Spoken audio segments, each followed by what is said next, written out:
Item ಯಾವುದೇ ಇರಲಿ try ಮಾಡಿ ಆಚಿ ಚಿಕನ್ ಮಸಾಲಾ. ಮಂತ್ರಿಗಿರಿಗಾಗಿ ಹಿರಿಯ ಶಾಸಕರ ಸರ್ಕಸ್ ನಡೀತಾ ಇದೆ. ಫಲ ನೀಡ್ಲಿಲ್ವಾ ಹಾಗಾದ್ರೆ ಶಾಸಕರ ಈ ದೆಹಲಿ ದಂಡಯಾತ್ರೆ ಅಂತ? ಸಚಿವ ಸ್ಥಾನ ಕೊಡಿ ಎಂದವರಿಗೆ ಹೈಕಮಾಂಡ್ ಹೇಳಿದ್ದಾದ್ರೂ ಏನು?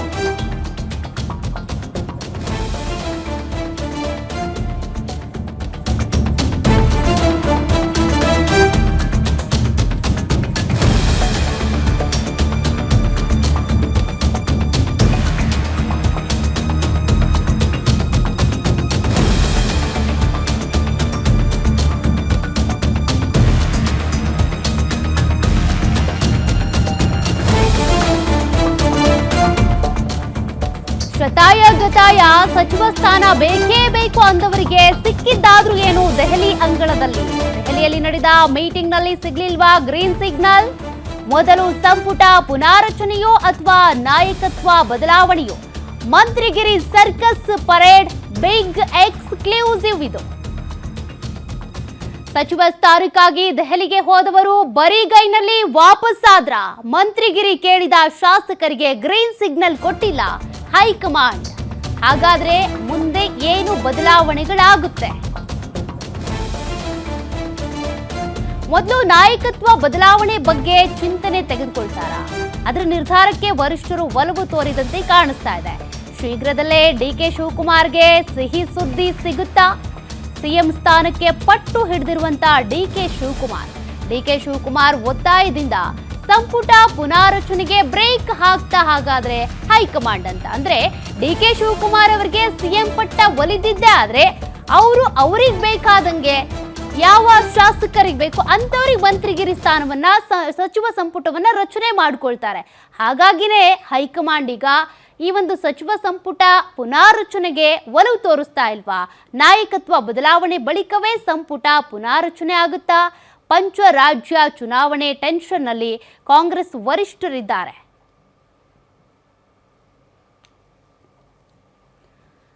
ಮತ್ತಷ್ಟು ಮಾಹಿತಿ ಕೊಡ್ತಾರೆ ನಮ್ಮ ಪೊಲಿಟಿಕಲ್ ರಿಪೋರ್ಟರ್ ಕವನ. ಈಗ ಸಚಿವ ಸಂಪುಟ ಪುನಾರಚನೆಗಿಂತ ನಾಯಕತ್ವ ಬದಲಾವಣೆಯತ್ತಾನೆ ಹೈಕಮಾಂಡ್ ಒಲವು ತೋರಿದಂತೆ ಕಾಣಿಸ್ತಾ ಇದೆಯಾ? ಸಚಿವ ಸ್ಥಾನ ಬೇಕು ಅಂದವರಿಗೆ ಹಾಗಾದ್ರೆ ಸಿಹಿ ಸುದ್ದಿ ಇಲ್ವಾ ಅಂತ? ಸೌಖ್ಯ, ಇದೀಗ ಸಚಿವ ಸಂಪುಟ ಪುನರಚನೆಗೆ ಆಗ್ರಹಿಸಿ 14ಕ್ಕೂ ಹೆಚ್ಚು ಹಿರಿಯ ಶಾಸಕರ ತಂಡ ಕಳೆದ 5 ದಿನ ದೆಹಲಿಯಲ್ಲೇ ಬೀಡು ಬಿಟ್ಟಿದ್ರು. ನಿನ್ನೆ ಇದೀಗ ಬೆಂಗಳೂರಿಗೆ ವಾಪಸ್ ಆಗಿರುವಂಥದ್ದು. ಇದರ ಜೊತೆಗೆ ಅಂದರೆ ಯಾವುದೇ ರೀತಿಯಾದಂತಹ ಫಲ ಸಿಗದೆ ಬರಿಗೈಲಿ ಶಾಸಕರ ತಂಡ ಬೆಂಗಳೂರಿಗೆ ವಾಪಸ್ ಆಗಿದ್ದಾರೆ ಅನ್ನುವಂತಹ ಮಾಹಿತಿ ಸಹ ಲಭ್ಯವಾಗ್ತಾ ಇರುವಂಥದ್ದು. ಯಾಕಂದರೆ ಅಲ್ಲಿ ಮಲ್ಲಿಕಾರ್ಜುನ್ ಖರ್ಗೆ, ವೇಣುಗೋಪಾಲ್, ಸುರ್ಜೇವಾಲಾ, ಅದೇ ರೀತಿಯಾಗಿ ರಾಹುಲ್ ಗಾಂಧಿ ಅವರನ್ನ ಭೇಟಿ ಮಾಡಲಿಕ್ಕೆ ಹೋಗಿದ್ದಂತಹ ಶಾಸಕರ ತಂಡ ಇದೀಗ ವೇಣುಗೋಪಾಲ್, ಸುರ್ಜೇವಾಲಾ ಹಾಗೂ ಮಲ್ಲಿಕಾರ್ಜುನ್ ಖರ್ಗೆ ಇವರಿಬ್ಬರನ್ನ ಭೇಟಿಯಾಗಿ ಬಂದಿದ್ದಾರೆ. ವೇಣುಗೋಪಾಲ್ ಅದೇ ರೀತಿಯಾಗಿ ರಾಹುಲ್ ಗಾಂಧಿ ಅವರನ್ನ ಭೇಟಿ ಮಾಡಲಿಕ್ಕೆ ಶಾಸಕರಿಗೆ ಆಗಿಲ್ಲ. ಸೊ ಹೀಗಾಗಿ ಮಲ್ಲಿಕಾರ್ಜುನ್ ಖರ್ಗೆ ಅವರು ಕೇಳಿರುವಂತಹ ಪ್ರಶ್ನೆ ಅಂದರೆ ನೀವು ಯಾಕೆ ಬರೋಕ್ಕೆ ಹೋದ್ರಿ ಅನ್ನುವಂತಹ ಪ್ರಶ್ನೆಯನ್ನ ನೇರವಾಗಿಯೇ ಶಾಸಕರಿಗೆ ಮಾಡಿದ್ದಾರೆ. ಯಾಕಂದ್ರೆ ಈಗಾಗಲೇ ಈ ಒಂದು ಸಚಿವ ಸಂಪುಟ ಪುನರಚನೆ ವಿಚಾರ ಸಾಕಷ್ಟು ತಿಂಗಳಿಂದ ಕಾಂಗ್ರೆಸ್ನಲ್ಲಿ ಆಗ್ತಾ ಇರುವಂಥದ್ದು. ಏನು ಅಧಿಕಾರ ಹಂಚಿಕೆ ವಿಚಾರದಲ್ಲಿ ಆಗ್ತಾ ಇರುವಂತಹ ಗೊಂದಲ ವಿಚಾರವಾಗಿ ಈ ಒಂದು ಸಚಿವ ಸಂಪುಟ ಪುನರಚನೆಗೆ ಸಾಕಷ್ಟು ಹಿನ್ನಡೆ ಆಗ್ತಾ ಇದೆ,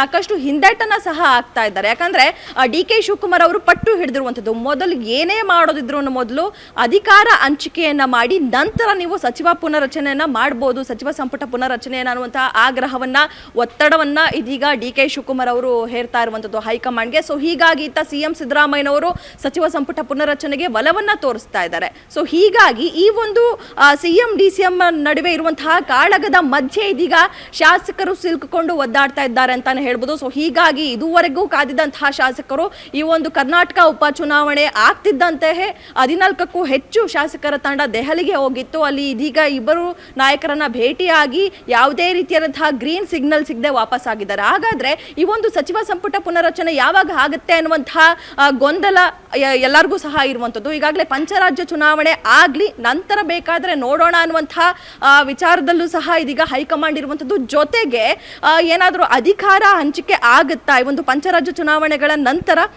ಅಧಿಕಾರ ಹಂಚಿಕೆಯನ್ನ ಮಾಡುತ್ತಾ, ಅದಾದ ನಂತರ ಸಚಿವ ಸಂಪುಟ ಪುನರಚನೆ ಆಗುತ್ತಾ ಅನ್ನುವಂತಹ ವಿಚಾರ ಸಹ ಇದೀಗ ಮುನ್ನೆಲೆಗೆ ಬರ್ತಾ ಇರುವಂಥದ್ದು. ಸೊ ಹೀಗಾಗಿ ಈ ಎರಡರ ನಡುವೆ ಅಂದ್ರೆ ಪಂಚರಾಜ್ಯ ಚುನಾವಣೆಯೋ ಅಥವಾ ಅಧಿಕಾರ ಹಂಚಿಕೆಯ ನಂತರವೋ ಅನ್ನುವಂತಹ ಗೊಂದಲ ಇದೀಗ ಕಾಂಗ್ರೆಸ್ ನಾಯಕರಲ್ಲಿ ಇರುವಂಥದ್ದು.